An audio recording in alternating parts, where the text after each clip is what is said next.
computer blue screened while It we sure- were recording the intro of this, and I think I know why. Yeah, why'd you reckon?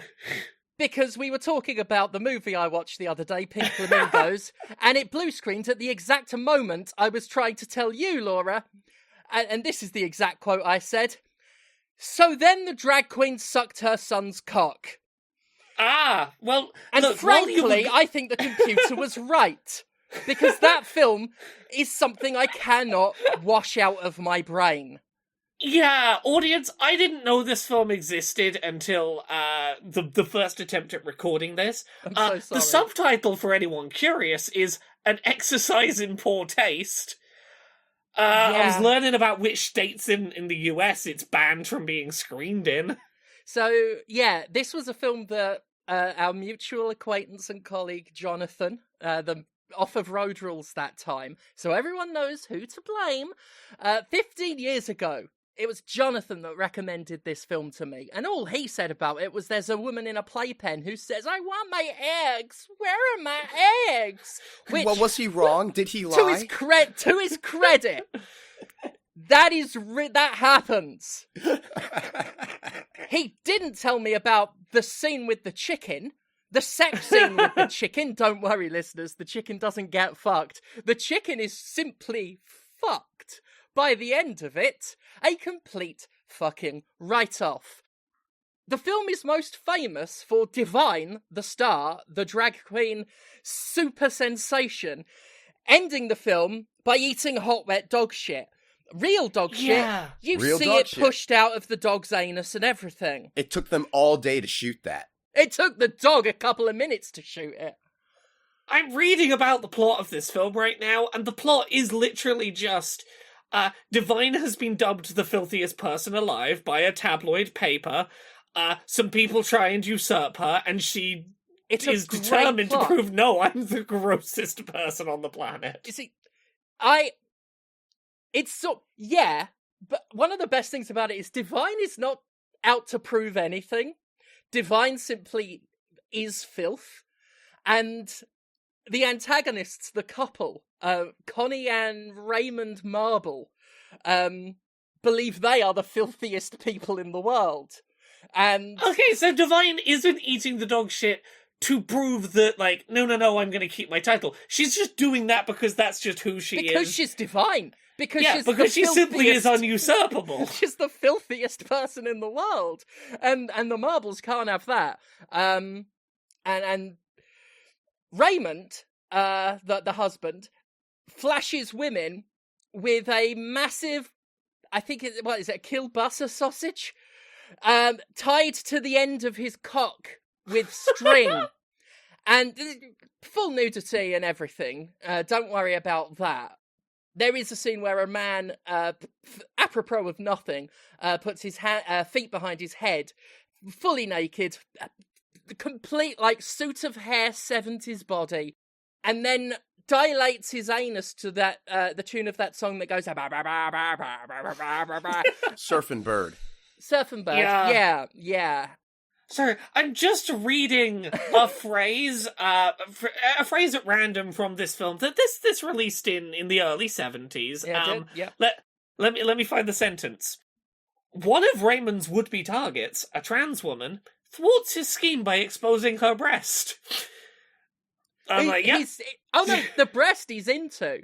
It's when he starts wanking and then she whips out her cock and starts wanking and he runs away and Una reverse. She's delighted. Apparently, from what I heard, that was a friend of John Waters, and was just like, yeah, I'm up for it. John Honestly, Waters, the Una reverse technique is a brilliant way to stop someone doing indecent exposure. It works effectively. Yeah, that is. Like, it is genuinely foul and like, when I say shocking, I mean it is, there are parts, the bit where Divine eats hot wet dog shit isn't even the most uncomfortable part. It is fucking disgusting, but it is not even the most disturbing part. There is the blowjob I mentioned earlier, but that is part of an amazing scene where once Divine gets revenge on the Marbles for sending for sending her a box with a turd in it, which after everything that's happened, the sheer fucking outrage of Divine for that is incredible. But her and her son, Crackers, I think he's called, break into the Marvel's home and lick everything. They're licking the walls, they're licking the table, they're licking the banister, and they lick the couch. And they lick the furniture so much, making the furniture so filthy, I guess, it rejects the marbles when they come home. They come home and the cushions of the couch, like, push them off because it's been licked so hard. Steph, I have to ask you whether you know about something I'm learning about from this film's Wikipedia page. In 2014, John Waters recast the film with children and rewrote the script to make it, quote, kid-friendly in a project called Kiddie Flamingos. No! Okay, let me continue to read to you. Steph, the 74-minute video features children wearing wigs and costumes modelled on the originals and performing roles originated by Divine, Mink Stoll, Edith Macy, and others. Waters has said the new version, filmed in one day with actors mostly drawn from friends' children, is in some ways more perverse than the original. I mean, what can you recreate? You could do the eggs. You can do the Divine's mum in the playpen being all like, where's the Eggman? I want my eggs. You can do that. You can't do anything with the marbles. I'm trying to find a summary of Kiddie Flamingos now. There is a sex scene, and by sex scene, I mean it is just Raymond and Connie sucking each other's toes, like fully blowjobbing each other's toes while saying things like, I love you more than my own hair colour. And it's amazing. Mink Stoll, by the way, I have become a huge fan of Mink Stoll. She is brilliant in it. But that film is possibly the most disgusting thing I've ever watched. And I think I'm going to watch Desperate Living next. Because that one looks interesting. Steph, I'm going to send you a photo from Kiddie Flamingos. Oh my God. I don't give me a sec. Right. You let me know, Steph. How recognizable are these children as the cast of the film? Jesus fucking Christ. Yeah. No, I see them all. There's the Eggman. Yeah, John Waters looks so pleased with himself. He shouldn't.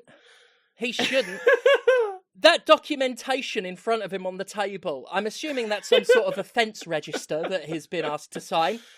Fucking hell. I was aware of John Waters through other means.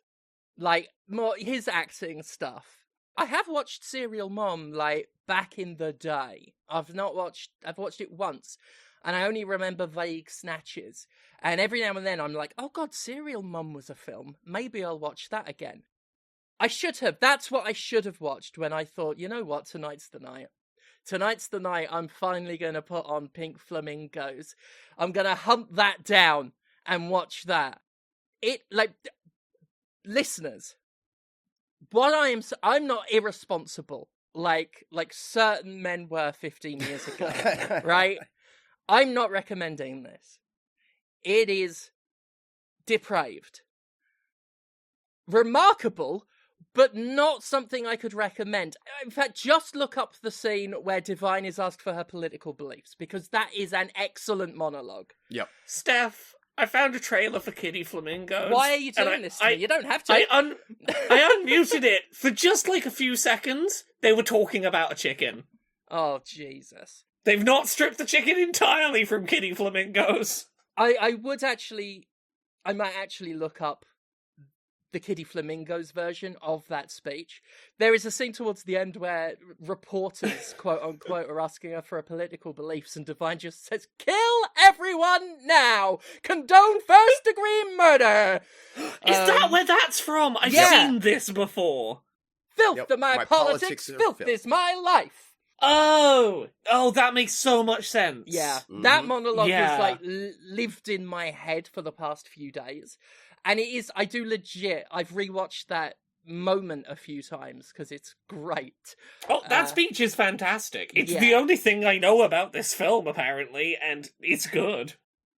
Yeah, well, that's the thing. Like, I'm watching it and I'm like, if you take away all of the things that have made me nearly sick, this is the kind of subversive cinema we need right now in the world. Maybe not without the chicken death and the dog shit consumption. Mostly because with the current regimes in place, you don't have to work that hard to be considered shocking anymore. Just choke someone while they say harder mommy, and you'll land in prison in the UK now. So, being the next John Waters, right, and hear me out, is easy. Let's do it. You know what won't land you in prison in the UK the way that choking someone out on film will? It's Podquisition. That's true. There's a tenuous connection there, but I did my best. I just hope you're right. I've only ate shit metaphorically on this podcast, so you're guaranteed... That we're aware of. That we're aware of. I've not eaten dog shit. I want to make that very clear for the listeners. Yeah. I've not eaten dog shit. I might have licked all of the furniture in someone's house so hard it rejected them. I've not been able to sit on my sofa for months, Steph. You need to apologise for this. I'm sorry. I really thought I was in with a chance of being voted the filthiest woman in the world. I let that competitive streak go to my head. Hey, Steph, until you're willing to eat dog shit, you ain't getting there. Right? That's the thing. I've witnessed something that I will never be able to do. Yeah. And what is there now? I know that I will never reach my full potential because I'm not going to eat dog shit. And don't get me wrong, eating dog shit is someone working at their full potential because you don't get better than that. So who's played stuff this week? I do my best to steer us away. How many things have people been playing? What have I played? I played one, maybe two games. The game I want to play is not out. I only found out that there's a new Starship Troopers game coming. And I'm very excited because it's actually going for the satire angle, which you just don't see. The games sort of play it serious because I understand why, guns, bugs. But this one is done by the Warhammer 40k bolt gun people. And it's a retro shooter that the game itself it exists in universe, which is my favorite kind of media. It is an in-universe recruitment tool based on the life of a decorated war hero, and it is to show you how fun war is, so that you sign up. That's great. It's a great premise. Great premise. And Casper Van Dien is back. They've got FMV filmed segments. So Johnny Rico is back. And it does look fun. I hope it's good. The developer are, solid.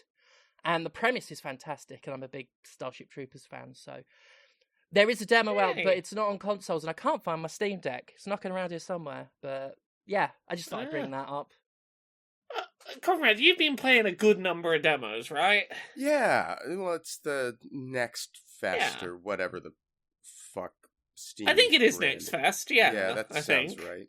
right. So I've played a few little demos here and there. I've been playing a few of them as well. Do you want to kick us off this week with something you've been playing? Sure. I checked out a demo for a game called P.R.D.A, and that is an acronym. It's a deck building game. You're an agent in a paranormal defense agency, traveling the world on missions to deal with cryptids and monsters and whatnot. And the missions are a series of encounters, mostly turn-based combat, but then there's events and shops, and you'll branch paths to decide which of the three choices you want to progress, and then there's a boss encounter at the end. It's pretty standard combat-wise. You have a hand of cards in your deck. They have cost and stamina or mana, and they deal damage or apply buffs, debuffs, that stuff. But there is a pretty cool implementation of the major arcana of the tarot. So, between combat encounters, you get the opportunity to receive a tarot card for both yourself and your enemy. that provides some kind of benefit, like more damage or healing, removing buffs. Each card has a standard and reversed form, and you get to choose, like, from a range of cards which one you get and whether you want it standard or reversed, and then one for your enemy, so that your enemy also gets some tarot card benefit, but you at least get to choose what it is, and so you can minimize how much they're getting buffed while maximizing how much you're getting buffed. It's interesting, and not a bad little mechanic, but the part I think that's going to get people playing this is the deck building itself.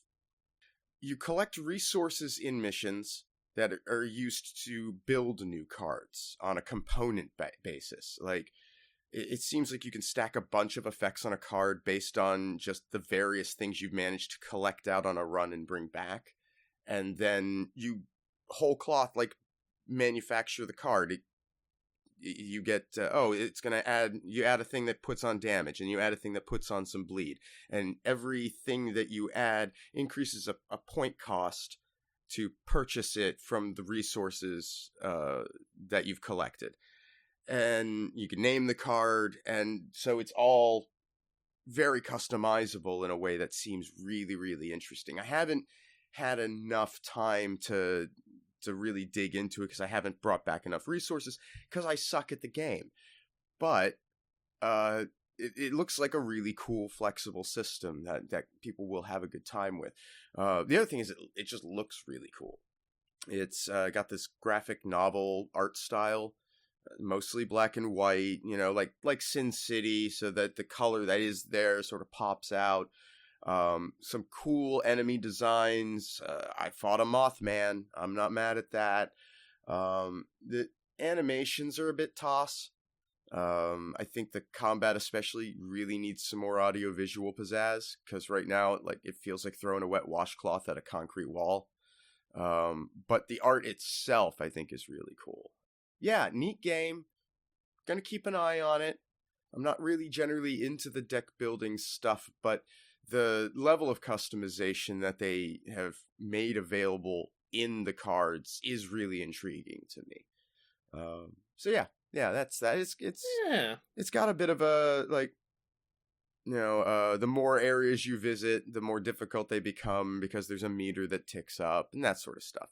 And yeah, I think it's going to be good, but it does need some polish.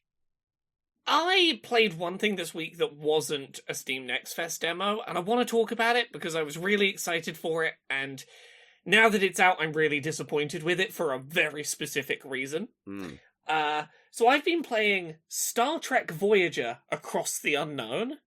This is a Star Trek Voyager video game that sets you in the shoes of Captain Janeway, from the series from the 90s, where your ship is thrown to the other side of space and it's going to take you like 70 years to get home, unless you can find a faster way home. Go travel through space encountering interesting aliens. Mechanically, it is part choose your own adventure, where each hour or so long chapter of the game there is like one major quest you're doing that is like based on one of the big episodes from the show. You might fly around planets and find little side quests that are based on other episodes to do, but generally speaking, you are micromanaging, repairing and rebuilding your ship, the Voyager, and collecting enough resources to keep it running, keep building and adding to it, while doing your little choose-your-own-adventure side quests and trying to progress fast enough that the crew doesn't get pissed off at you for taking too long to get them home. The game had a lot of potential. Hang on. You said it was based on Voyager. I'm a big fan of Voyager. You're not a Voyager fan. I used to watch the hell out of Voyager when it aired on BBC Two. It used to air on weeknights on BBC Two for a while. After they showed Next Generation, then they moved on. They used to show the three series from around that time: Next Generation, Deep Space Nine, which I also really liked, and Voyager, and I liked all of them well enough. Yeah, Voyager. You're not a Voyager fan, No, Conrad. I'm not. For one thing, I don't think the characters on it are particularly well written. for Star Trek in particular. I was so annoyed that they basically abandoned the premise that is at the heart of this game, which is the we have to keep everything running thing. Like, that gets forgotten and thrown away so quickly. They wasted the idea of the ship having to, be consisting of Starfleet officers and Maquis, because there's never any conflict between these people after, like, the first half of the first season. Like, that show, it had so much potential, but it just wound up being Gilligan's Island in space. Like, the professor has found a way to get back, but oh no, Ensign Harry Kim ruined it again. And poor fucking Harry Kim. He's on this mission for 7 years as an ensign?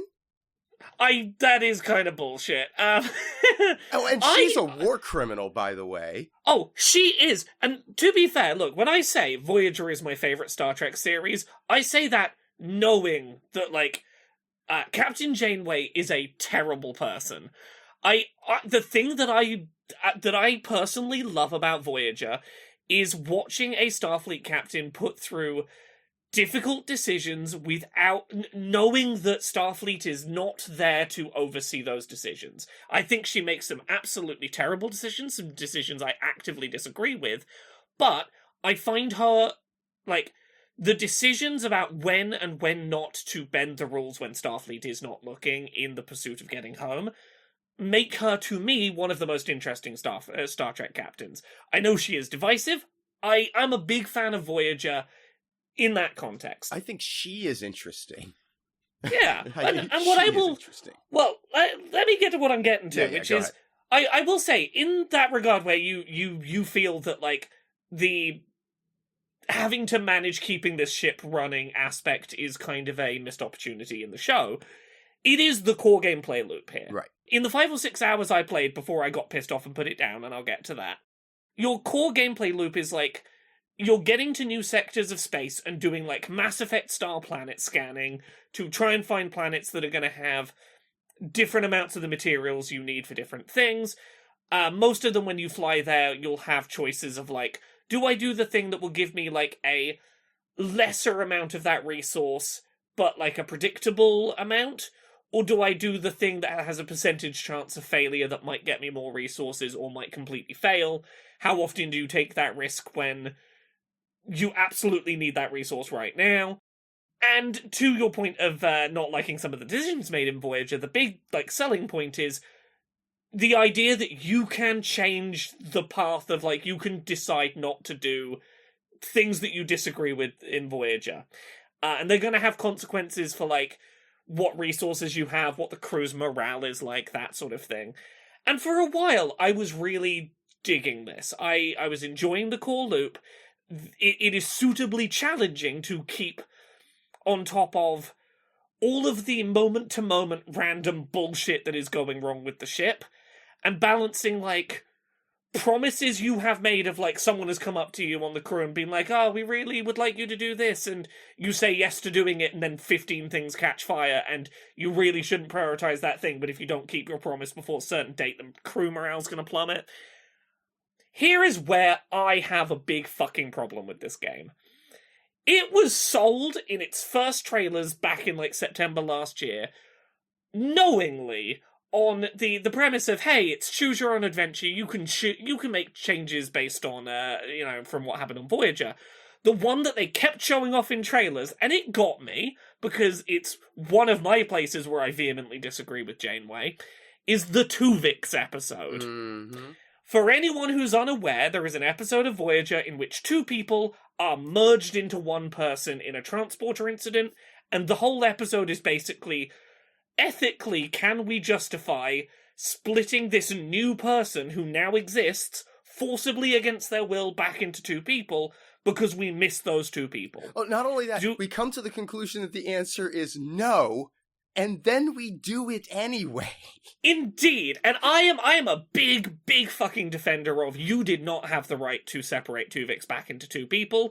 Do you have the right to murder one person if it's going to bring back 2 people who died unnaturally early just because, well, they were alive first? No, fuck no. So, that's the thing I was excited about. As a big Tuvix defender, I was like, fuck it, I am excited for the ability to save Tuvix. They keep advertising that is a thing you'll be able to do. I'm ready to have Tuvix on my crew for, like, most of this game. Also, we should be clear here. Yes, we lost Tuvok. But more importantly, we lost Neelix. We lost Neelix. We had a chance for Neelix to just be gone from that show for the rest of the series, and instead, Janeway does this. That's the real crime, is that she forced Neelix on the rest of us for long.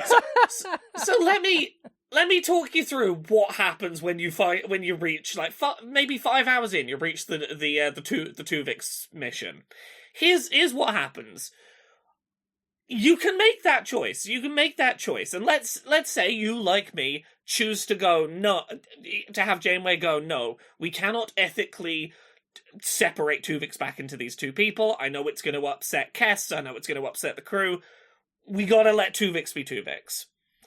The first thing that happens is once you've made that choice, the game puts up on screen, Neelix dead, Tuvok dead, and like big sad obituaries for about their deaths.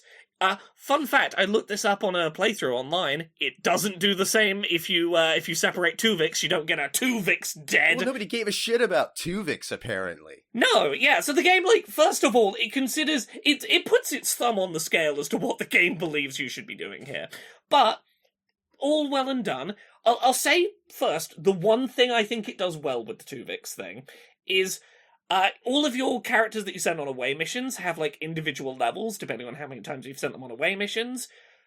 Tuvix has the combined levels of Tuvok and Neelix from past away missions, meaning that when you get Tuvix, they are instantly by far the most powerful character on your away mission roster, and I think that's very cool.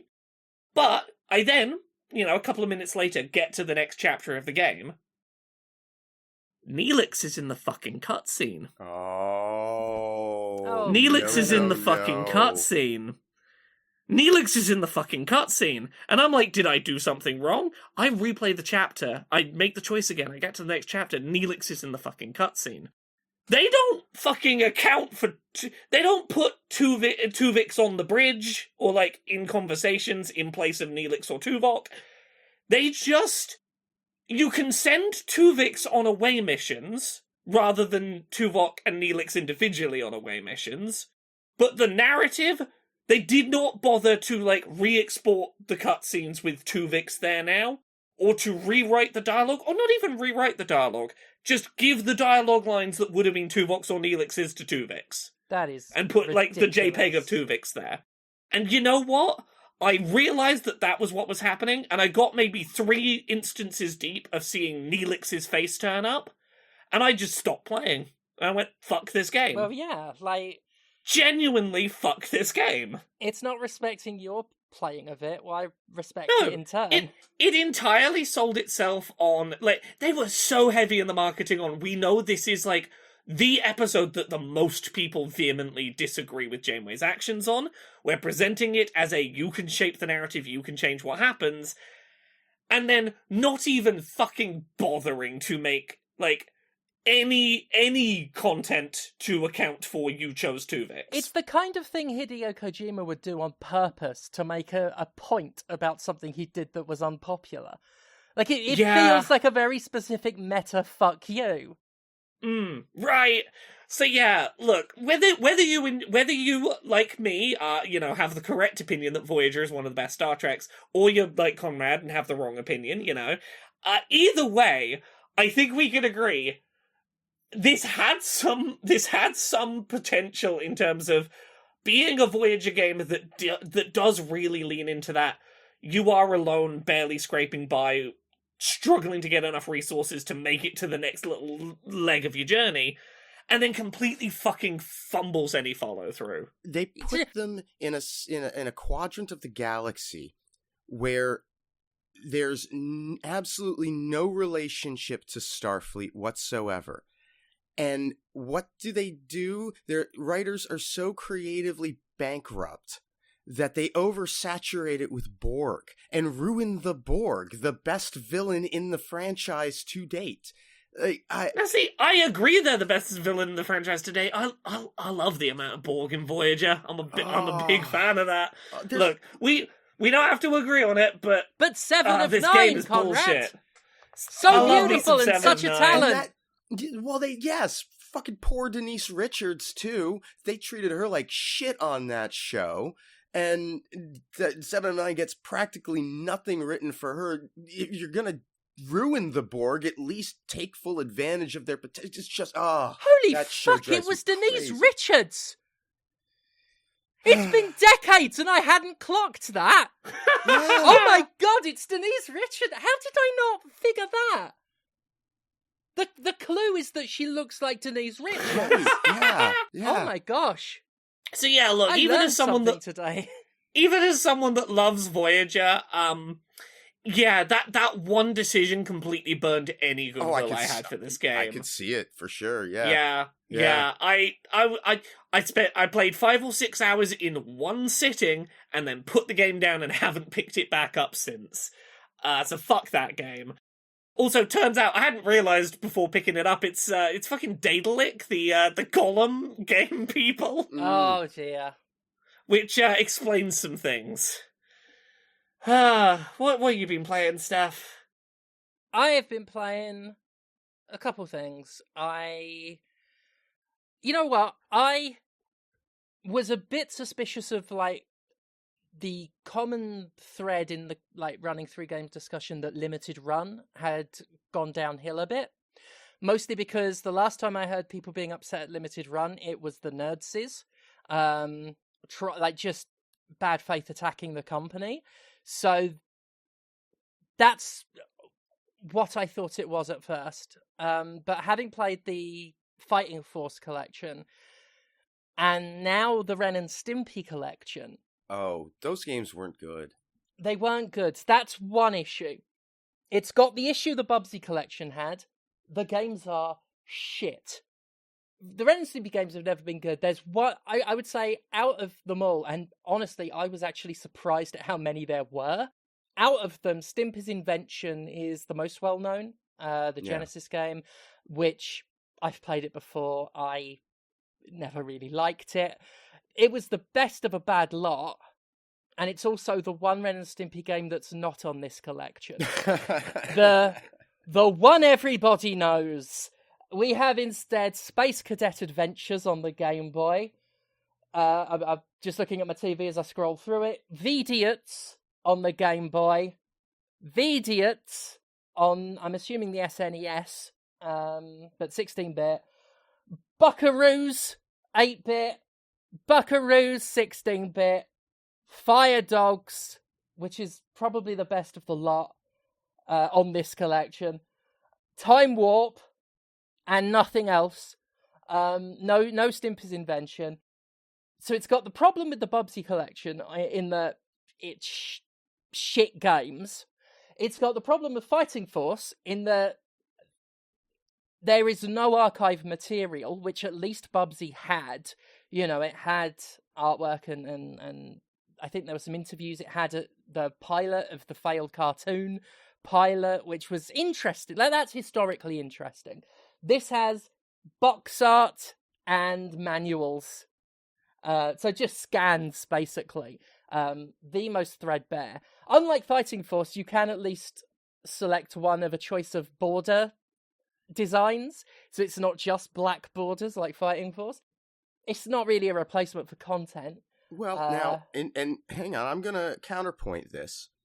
Because these games are what they are, by which I mean trash, it's pretty likely that they don't have supplemental materials from the original productions that exist.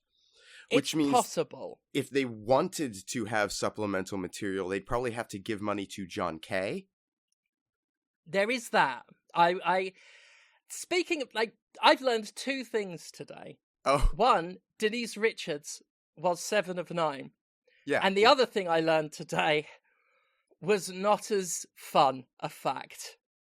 And it was about John Kay. I didn't actually know about any of that. Oh, yeah. Apparently, the rights holders of Ren and Stimpy now have confirmed that nothing that gets made with that name goes towards the groomer, there may or may not be material that could have been included.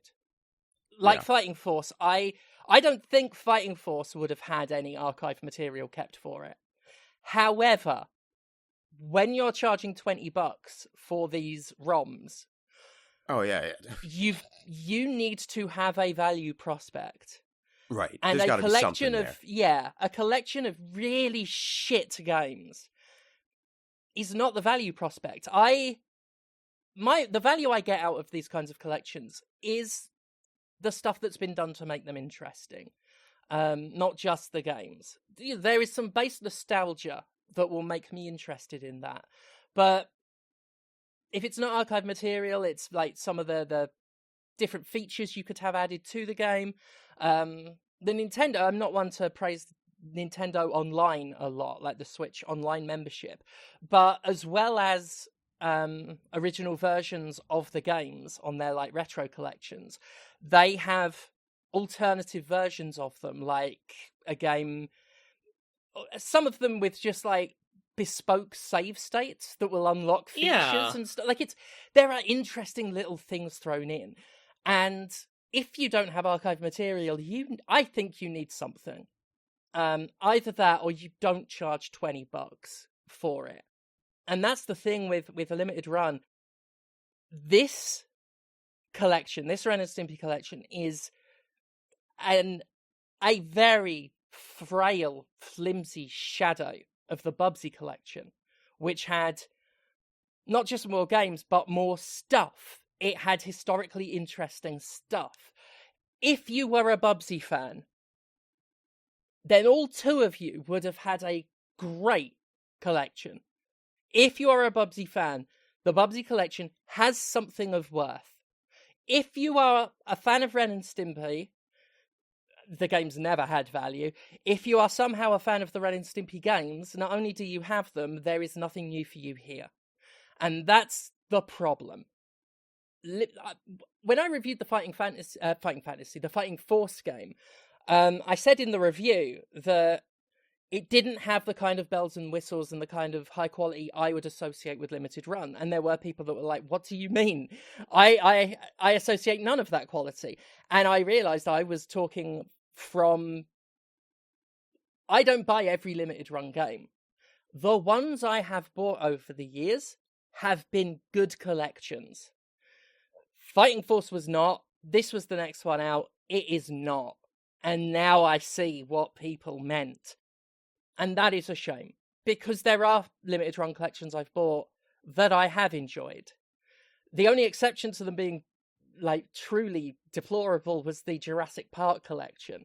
And I think one of the issues is maybe they've run out of truly nostalgic, good retro games that they can get the rights to, and they're going for memes, or they're just going for... Maybe some 40-year-old will remember this, but it's not enough to sustain a library of releases. It's not enough to keep your business going. If you are putting out this shit now, you're going to have to think of something else to put out, because this is not the way to go. Bear in mind, I will say, I was not expecting a great deal, like a massive amount. It's Ren and Stimpy games. They are all bad. I was shocked that Stimpy's Invention isn't on it, though. And that's one of the issues with these more recent limited run collections, is the omissions are so glaring.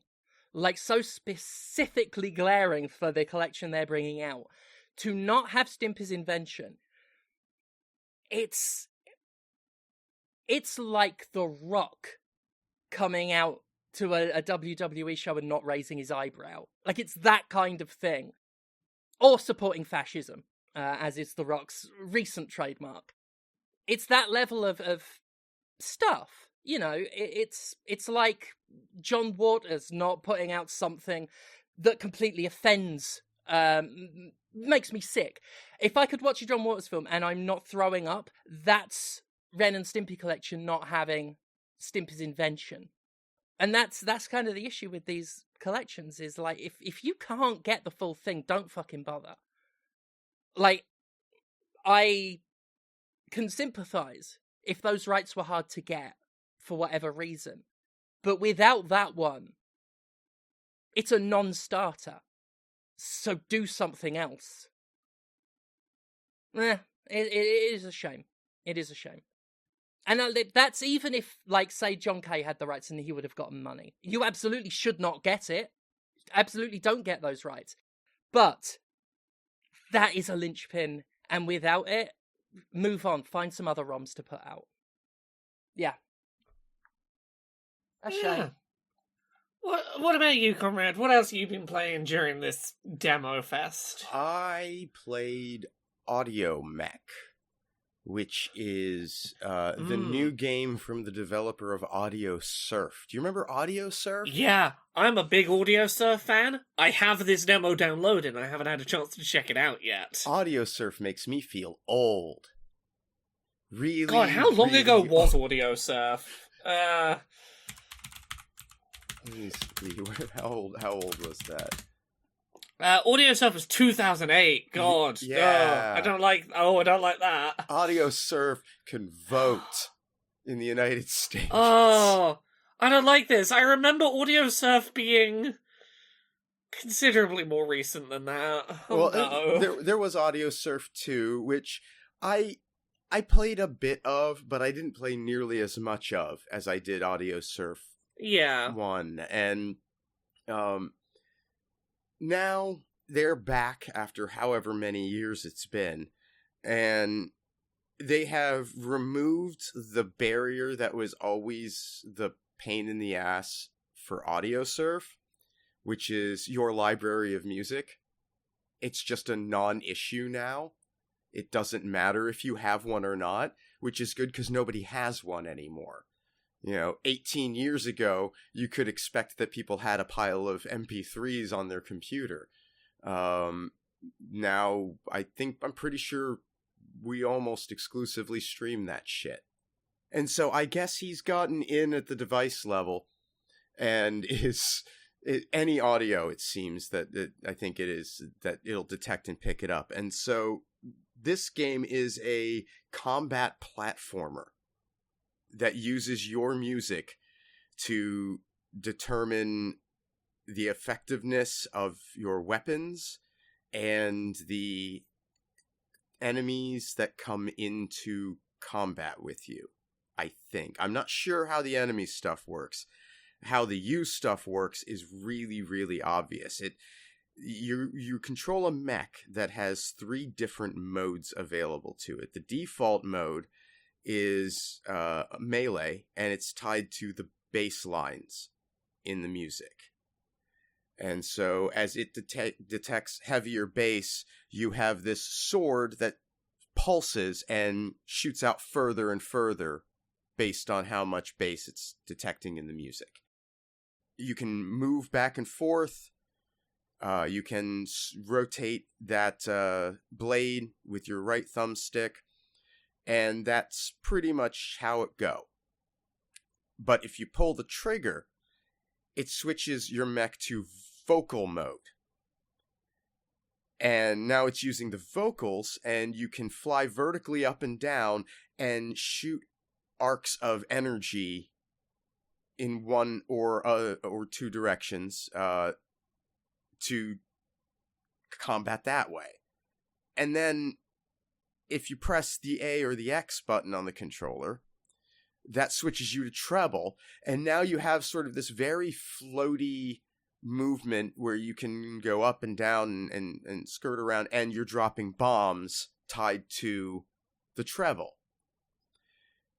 And the demo, I've only had like enough time to play a couple of little rounds in it, but shifting between these to both time where you are in the music with what's going to be most effective and using them for mobility, it forces you to switch between things very quickly. I listen to some bass heavy music, which means that the most effective damage output I'm going to have is going to be on my sword, but that means I got to get close, and the sword don't jump. So I have to switch around to one of the other modes to get into a position and then fall on the enemy or be on a platform next to the enemy and use my sword if I want to use my sword. And it creates this sort of flow state where you're just dancing around the environment using these abilities, swapping around. It does introduce shields on enemies that require a specific type in order to clear them, but it's neat. I've got a question about it for you. Yeah. There's one other feature that's described on the Steam page for this game that I'm curious if it feels like it works, is Audio Surge, where you become invincible and deal bonus damage automatically when, quote, big exciting moments in the music happen. So, because I am me, the very first thing that I decided to play this with was Monster Magnet's Power Trip album, which I fucking love. And the song Power Trip itself has a couple of moments where it just goes real hard, real fast. Yeah. Can confirm the audio surge mechanic is present, does work, feels great.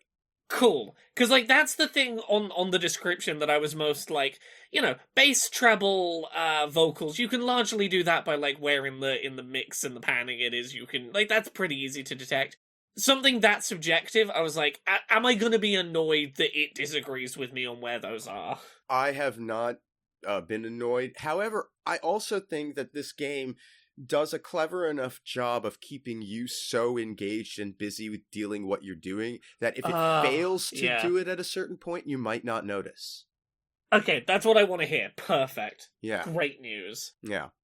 It's pretty cool. I would definitely spend a little time checking it out. It's unexpected. This is not, if you told me that the Audio Surf guy was working on a new audio-based game, I would never have imagined this, but it's neat, and it seems to work well. One other quick query. Mm-hmm. Do you play this on a multiple monitor setup? I do. Is it easy enough to tab in and out of without the game freaking out if I want to, like, change my music on a second monitor? As far as I can tell, yeah, it's fine. Okay, it's not one of those games that's... Okay, no, it's not going to lose its mind.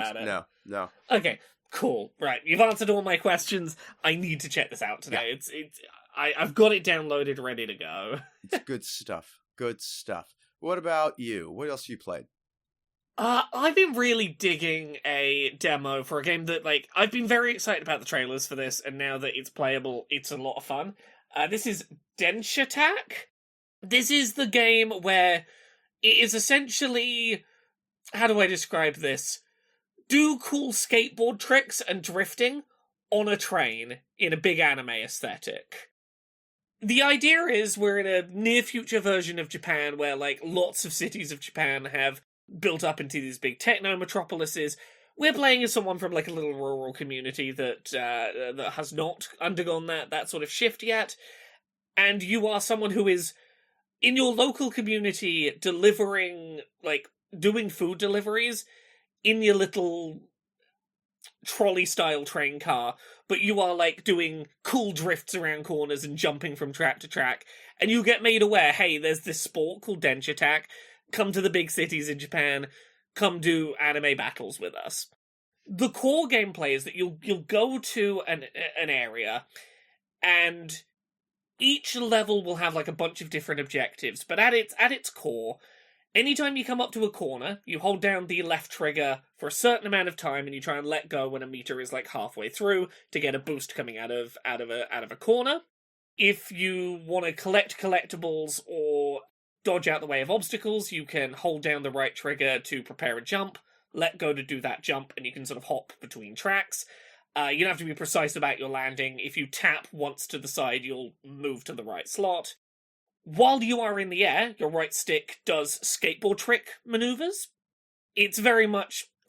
it's one of those skateboard game mechanics where it's like starting direction plus quarter or half or 3/4 circle in a direction will be unique tricks. Make sure that you land so that you actually get your score multipliers.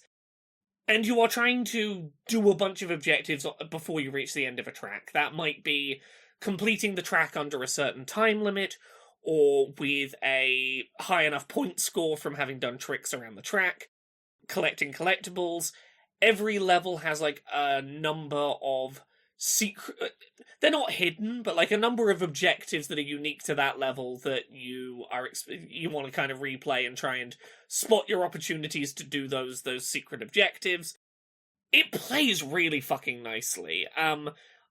It's one of those games that feels so good to play moment to moment that I found myself replaying the levels over and over, trying to be completionist about, like, finding all the little objectives I hadn't yet done, because I was just really enjoying the exaggerated anime nonsense of drifting my train around these corners and doing, like, ridiculous numbers of flips and things. It feels very good. It's got a very good soundtrack. The levels are solidly replayable with lots of hidden stuff to find in them. If you enjoy the idea of skateboarding games mixed with anime and trains and a little bit of like kart racing, it's very addictive. It's very Moorish. I am very glad that it's one of those games that I can pick it up as a person who is not terribly coordinated and look like I'm doing cool shit in. It is very forgiving, and when you do make mistakes, if you crash into objectives or fall off the track or whatever, it never puts you very far back. It does keep your timer going, so if you're trying to get, like, complete the track under a time limit, that's really the only consequence to failure, is if you're trying to get, like, an objective on a track of complete this track without crashing or complete it under a certain time limit. Otherwise, it throws you back maybe 5 to 10 seconds. You really don't lose that much progress by fucking something up, so it encourages you to be experimental. It's a lot of fun. I'm not usually a fan of train games that are abstracted away from the actual experience of trains. This one I make an exception for. This is my favourite train game of the year so far. I'm very into Denshattack. What about you, Steph? What have you been playing? So I finished High on Life 2. Yeah. I won't say the game ended. It stopped. I also finished it this week. Yeah. I'm just sort of finishing the draft of the review, and I point out it's very much like the B movies that this series loves to show on like in-universe TVs. It just stops. Really underwhelming like ending that just abruptly arrived when I thought there was like half a game left. And it's a real shame because it felt like it was going somewhere and then it just kind of doesn't. Yeah, and then I can smell the cutbacks on this. Yeah. There is no way that this game is what Squanch intended it to be. There is no way this is the game they set out to make. And I know you could say that of any game that is bad. No, but you know what I mean? They made cuts and it shows. It feels like halfway through they got told the budget is half what they thought it was going to be, and they'd already spent the money making the first half what it was, so they just had to stop it. Yeah. There's just less of everything. Less of a game overall, with less of a campaign. Less to do. Like, the maps are so threadbare in terms of what you can do there, and out of the things you can do, it's the same shit. I got so sick of those puzzles where you move blocks around. I went into the final mission knowing I'd left upgrades behind because I didn't want to do it anymore. For as little as there was to do, it was still too much. Yeah. And the quality as well. Like, we mentioned this last week. The quality felt like a step down. And yeah, it soft-locked on me like quite a few times. It hadn't when we talked last week for me. It has now. Mm. The most indicting thing I can say for it is when we talked about it last week, I'd played maybe 3 hours. By this week, I would estimate I was a third of the way through that game, and that did not feel like I'd played that much of that game.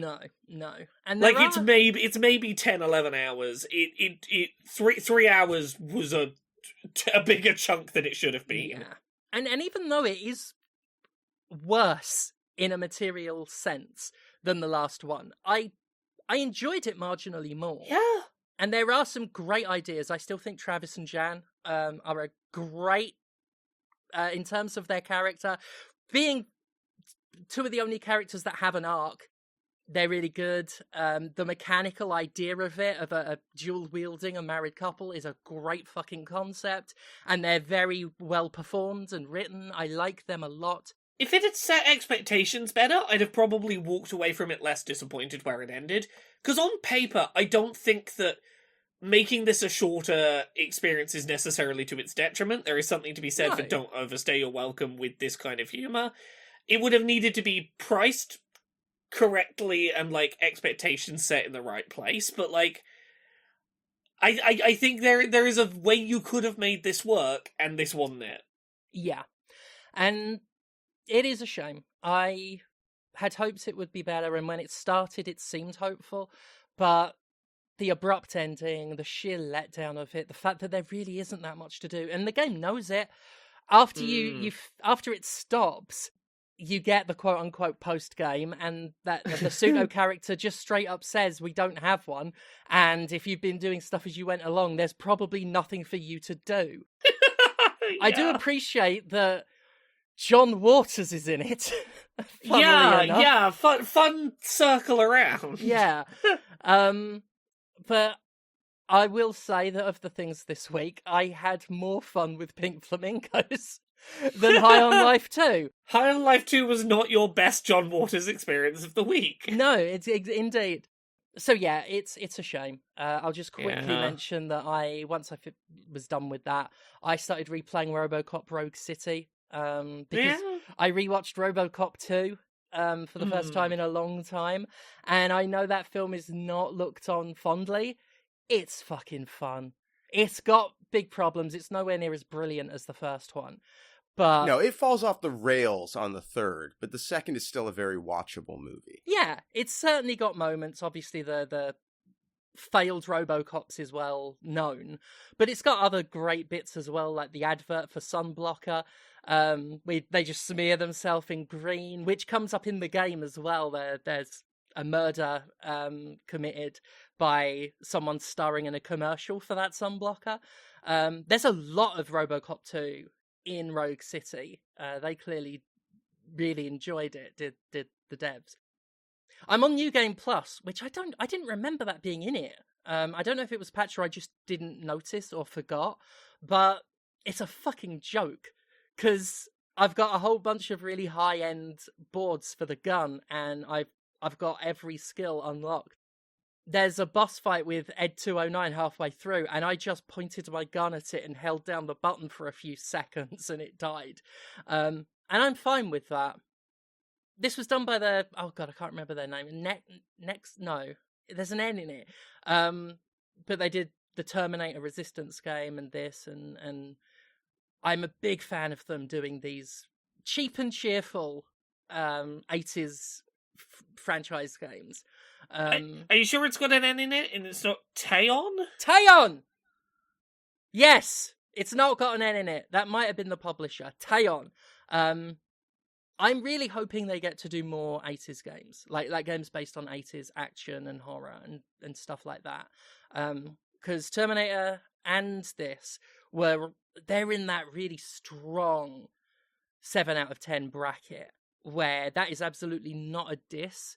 There's a certain strand of 7 out of 10 game where you're like, objectively, this is not a great game, but it's a capital G good game. Yeah, it's been fun playing that again, and I would rather play that again than play any of the High on Life games again. What about you, Comrade? What else you been playing? Well, I think the other thing that I played that's worth talking about, we both played, which is Vampire Crawlers. Yeah. Oh yeah. Do you want to dive into this one? This one's good. I mean, I played it over a year ago. No big deal. No big deal. Yeah. Well, you could have told us it was going to be fucking great, because it's fucking great. No, I couldn't. Legally, I couldn't. Yeah.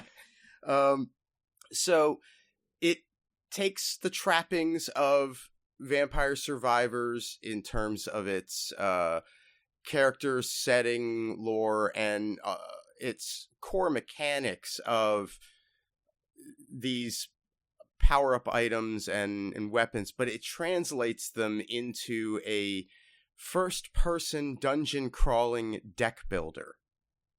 You progress through the regions of the Vampire Survivors world in a first-person, one step at a time format, very old school. And along the way, you get into combat encounters, and you have a deck of the weapons associated with whichever of the survivors, or crawlers as they are called in this one, have at their disposal, and you add to the deck as you gain levels from defeating enemies. So it really encourages you to have every combat encounter you possibly can in a stage in order to maximize that XP. Because there's a set number of static encounters on the map per level, so you really want to clear it out before you move on, Yeah, and then it adds in gems, which will enhance the abilities of the cards, with things like the candelabra, which increases area of effect, or armor can be added on. You can double the damage of them.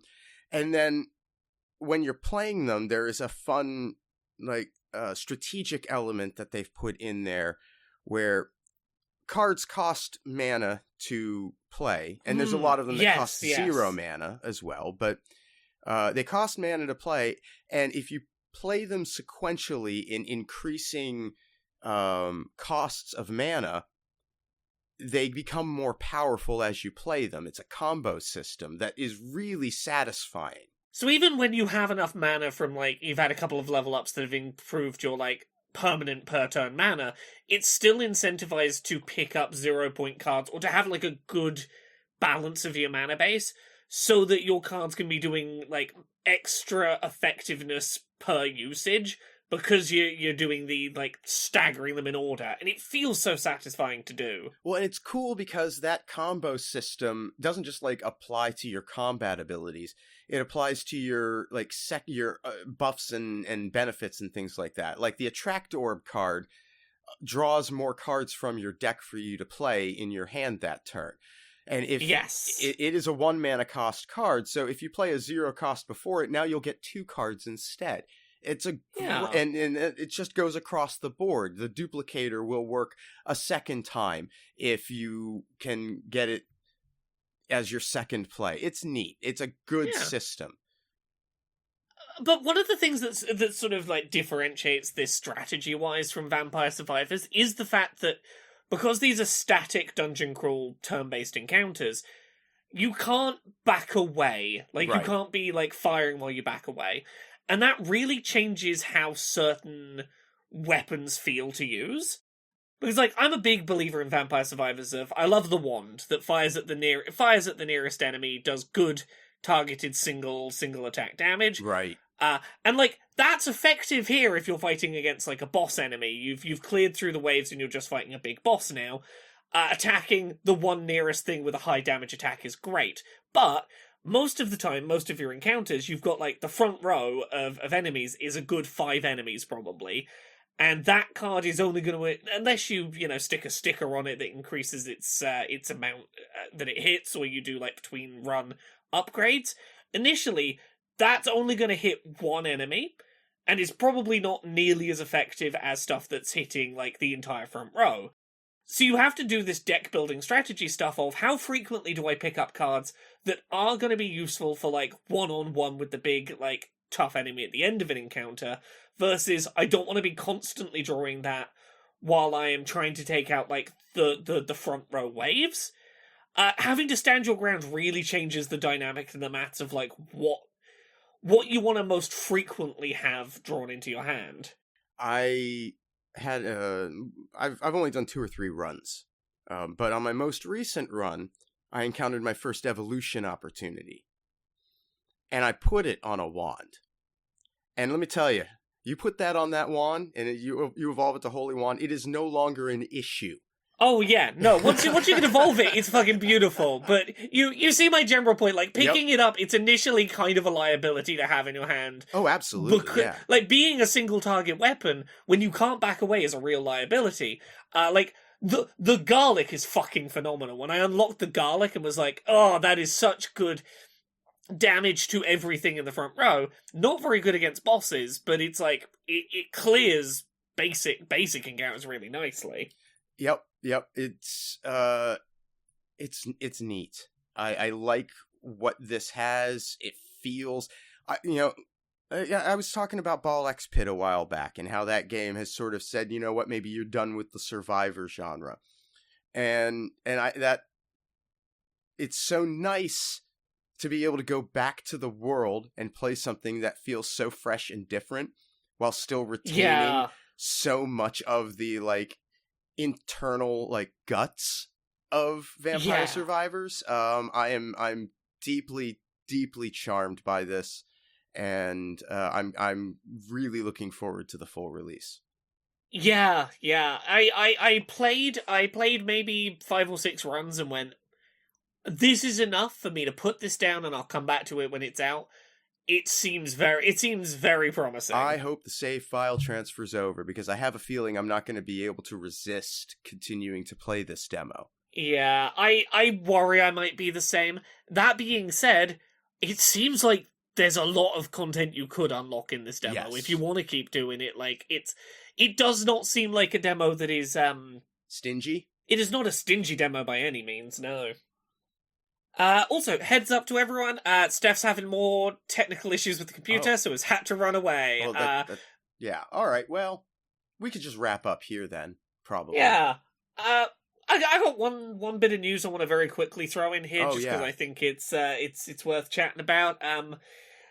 Phil Spencer and Sarah Bond very suddenly left Xbox, which is the current head of Xbox and the person everyone expected to be his successor as head of Xbox, both very quickly gone, have been replaced by, let me get the name of the person, Asha Sharma, who was, I'm trying to find her job role, something AI related at Microsoft, Microsoft's president of Core AI. Yeah, it's that. I mean, okay. First of all, I have a lot of thoughts about this. In the statement that was issued, that she quote unquote wrote, I do not know if she wrote it. I do not know if it was written by a press team. I do not know if it was written by AI. This is what was put in there. They said that they're going to bring Xbox back, and I can't think of a worse twist of the knife to Phil Spencer on his way out than to say, "Oh, we're gonna fix this shit that you left us with." For what we're hearing is that apparently the whole everything is an Xbox, nothing is exclusive to Xbox, your phone is an Xbox, your TV that can connect to the internet is an Xbox, everything's an Xbox, apparently was not very popular internally within Xbox and Microsoft, and caused large amounts of consumer confusion.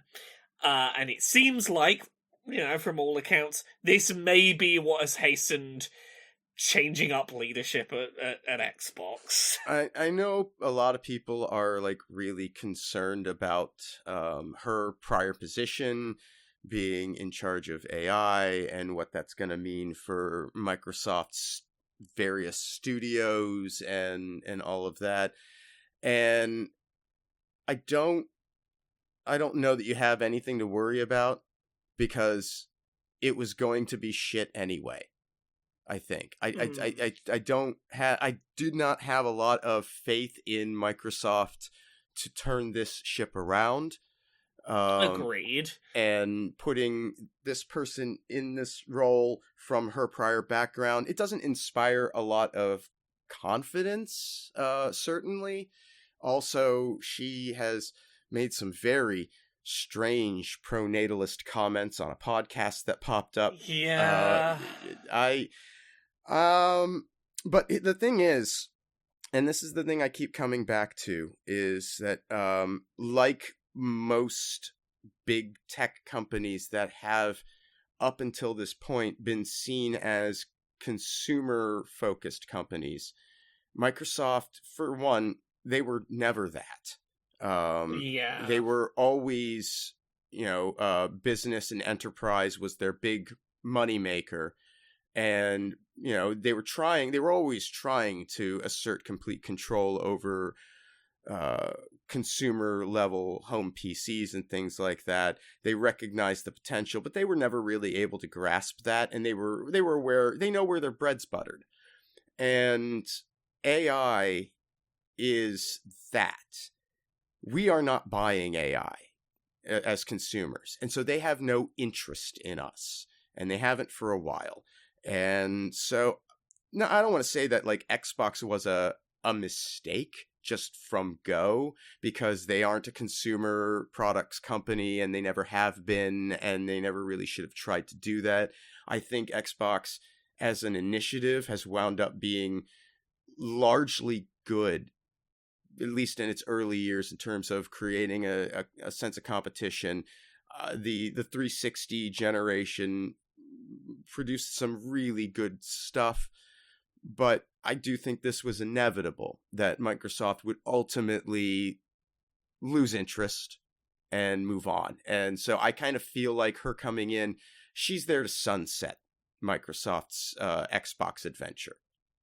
That's what I feel.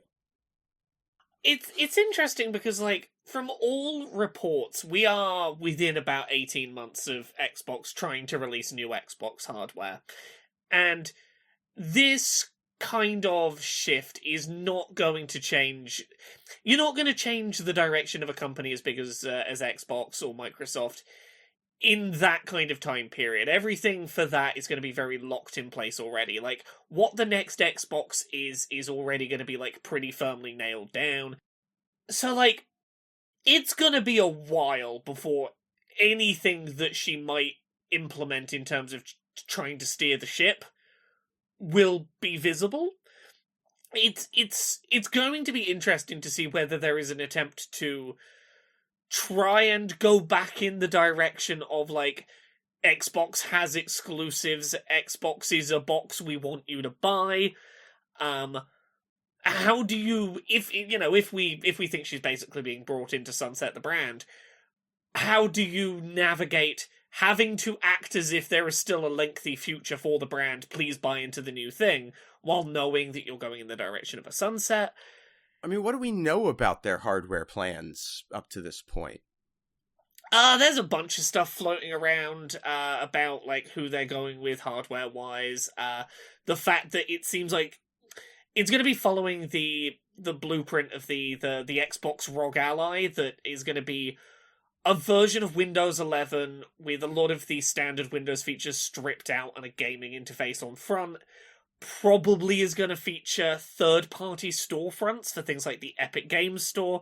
It's going to be a PC with a gaming overlay on it. It's going to be like the Steam Deck. It's going to be right, yeah. Boot up this gaming interface that buys games from PC Game Store. I'd forgotten about Epic's announcement that they were going to be on the store. And the timing of that is fascinating in a way, because that's a big deal. And then Phil's gone within a couple weeks. Yeah, because that's the thing, is like, games purchased through the Epic Store aren't going to financially benefit Xbox, you wouldn't think. I'm sure there'd be some kickback, but it's not. Yeah, possibly. It depends, but, like, what is the direction you're going here? Because it sounds like big, ambitious, very different for a console things, while also, on the other hand, saying, we're going to bring it back to what you know Xbox to be, and those feel a little incompatible. There's definitely some confusion, I think. Yeah, like, they're not wrong. The Epic announcement was confusing, and it's hard to understand what Xbox is. They're not wrong about these problems, but I am worried about what their answers to those problems might ultimately be. Yeah. I'm deeply curious to watch the next couple of years of Xbox from the outside. On the plus side, I mean, how many more jobs can they cut? You would think not that many more, but they can always surprise us. Because that is the thing that you really worry about with a major C-suite change such as this is, oh shit, the people who make the top level decisions might be looking to see where they can cut money to look better their first year in to shareholders, you know? Yeah.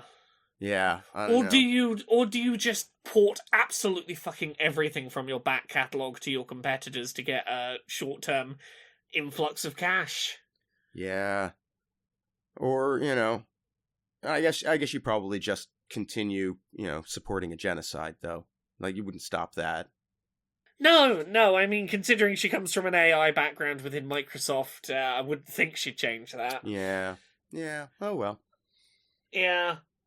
Other than that, talking of game closures, Blue Point's being shut, which is the studio that PlayStation had doing all their remakes of games from like the PS2 era. Yeah, but they didn't have them doing that, did they? They had them making a God of War open world thing or something. Yeah, some kind of MMO live service bullshit God of War thing, and then PlayStation changed their mind and decided they didn't want that, and went, well, what have you even produced in the last few years, Blue Point? Off you go. We were making what you asked us to make. Fuck off. And not the stuff we were good at making that you bought us for. Yes, once again, PlayStation has bought a studio and then made them make not the thing they're good at and then got annoyed at them for it not being good. So, yeah, the industry's having a time. Mm-hmm. Well, you know who could have a good time? All of the people who want to get more Laura in their life. Laura, why don't you tell people where they can get more Laura? Oh, they can get more of me by going to Laura K. Buzz wherever you find stuff on the internet. Patreon's the one that pays the bills. As little as $1 a month over there absolutely makes a world of difference in terms of my ability to keep doing all this stuff on the internet. YouTube, you can go check out many things I upload on YouTube. This week, go on Friday, go check out the episode of Accessibility that I am publishing. It is about the right-wing political party here in the UK, Reform UK, and their announced plans to scrap the Equality Act, the big piece of legislation that basically is the only thing banning discrimination against, 9 different minority categories in the UK. I know that doesn't sound like it's particularly to do with video games. I'll bring it back to video games by the end of the video, but come watch a video where I talk about the terrifying state of UK politics and what we need to do about it and why it is a big fucking deal. So go check that video out. If for no other reason than you'll get to see the wonderful Photoshop that Jane did for that episode, that involves Suella Braverman's face on a Sith. It's quite a good Photoshop. I enjoy it a lot. What about you, Conrad? Where are you at on the internet? Oh, you can find me at Conrad Zimmerman on Blue Sky, and you can hang out with me on Twitch at twitch.tv/thatconradzimmerman, where I'm usually on Sundays, Mondays, Tuesdays, in those days. You can buy anti-capitalist propaganda and Jimquisition merchandise at mercenarycreative.com, and everything I do online gets supported through Patreon at patreon.com/fistshark. And Laura, you know who else has a Patreon? Who? Stephanie Sterling. It's patreon.com/Jimquisition. Go check out written reviews at thejimquisition.com. The High on Life one is up there now, I think. See Steph's writing in Date Everything and Vampire Survivors and what's the other one? Quantum Witch. Go check those games out. All good stuff. And we will be back next week with another one of these. Thanks for listening. Bye. Bye.